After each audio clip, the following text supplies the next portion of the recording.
Reiki அப்படின்னா என்ன? இது ஜப்பானிய முறை வைத்தியம் அப்படின்றது தான். எனர்ஜி ஹீலிங்ல ஒண்ணுதான் ரெய்கி ஹீலிங். பிரபஞ்ச சக்தியை யூஸ் பண்ணி நம்ம உடம்புல இருக்கக்கூடிய அந்த உள்ள இருக்கக்கூடிய அந்த சக்தியை சமநிலைப்படுத்துறது தான் ரெய்கி ஹீலர்ஸோட வேலை. உடல், மனம், ஆத்மா இது மூணையும் சமநிலைப்படுத்துறது தான் ரெய்கி ஹீலர்ஸோட வேலை. மனசோ இல்ல உடம்போ இந்த மாதிரி சக்தி இம்பேலன்ஸா இருந்தாதான் அவங்களுக்கு நோய்ன்ற ஒன்றே வருது.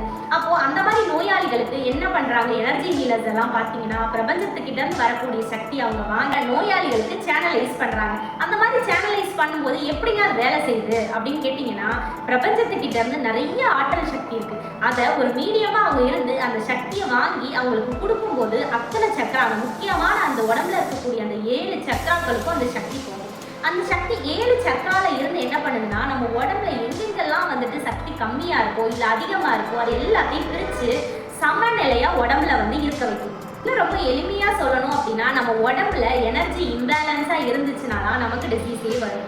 ஒருவேளை நம்மளுக்கு எனர்ஜி இம்பேலன்ஸா இருந்துச்சுன்னா அதை எப்படி பேலன்ஸ் பண்ணணும்னு யாருக்கும் தெரியாது. ஆனா ஹீலர்ஸ் நாங்க என்ன பண்ணுவோம் அப்படின்னா, அதை பேலன்ஸ் பண்றது மூலியமா உங்களுக்கு உங்களோட நோயில இருந்து பாதுகாக்க முடியும். இந்த மாதிரி ஹீல் பண்றதுனால அவங்க உடம்பு மட்டும் சரியாகிறத விட மன அழுத்தங்கள் குறையுது, மன அமைதி அவங்களுக்கு கிடைக்குது. தூக்கம் இல்லாம இருந்தாங்கன்னா அவங்களுக்கு நல்ல தூக்கம் வருது. முக்கியமான ஒண்ணு, உடலோட இயல்பான சக்தி நோய் வந்துச்சுன்னா, ஒரு ஃபீவரே இப்போ வருது அப்படின்னா நம்ம உடம்பே அதை என்ன பண்ணும், சண்டை போட்டு அதை ஜெயிச்சிடும். எந்த ஒரு ட்ரீட்மெண்ட் எடுக்காம இருந்தாலுமே பேராசிட்டமால் இப்போ நம்ம போடலைனாலும் நமக்கு காய்ச்சல் சரியாது இல்லைங்களா?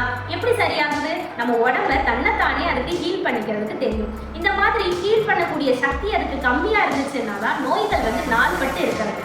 அந்த மாதிரி நாங்கள் பண்ணும்போது அவங்களுக்கு என்ன நடக்குதுன்னா, சமநிலை உருவாகுது.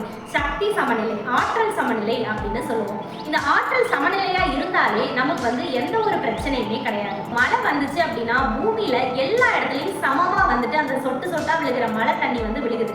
அதே மாதிரி தான் நாங்கள் சக்தி சேனலைஸ் பண்ணும்போது சமமான அளவுல உடம்புல அந்த சக்தி பரவறதுக்கு ஹெல்ப் பண்ணுது. இப்போ அதனால நமக்கு வரக்கூடிய நோய்கள் எல்லாமே ஒன்று ப்ரிவென்ட் பண்ணலாம். இல்லை நாள்பட்ட நோய்கள் அப்படின்னா அடுத்த ஸ்டேஜுக்கு போகாம நம்மளால தடுக்க முடியும்.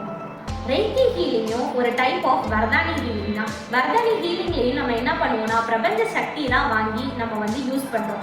ரெய்கிலேயும் அதே தான் பண்ணுறோம். ரெய்கி பக்கத்தில் இருந்தால் தான் அந்த நோயாளியை நாங்கள் குணப்படுத்த முடியும் அப்படின்றது கிடையாது. டிஸ்டன்ஸ் ஹீலிங்கில் கூட நோயாளிகளை எங்களால் குணப்படுத்த முடியும். டிஸ்டன்ஸ் அப்படின்னா நீங்கள் வேற ஊரில் இருக்கீங்க, நான் வேற ஊரில் இருக்கேன் அப்படின்னா கூட உங்களோட தேவை என்ன, உங்களுக்கு என்ன பிரச்சனை இருக்குது அப்படின்னு எனக்கு தெரிஞ்சிச்சு அப்படின்னாலே நான் உங்களை ஹீல் பண்ண முடியும். இதுக்கு பேர் தான் டிஸ்டன்ஸ் ஹீலிங் அப்படின்னு பேர்.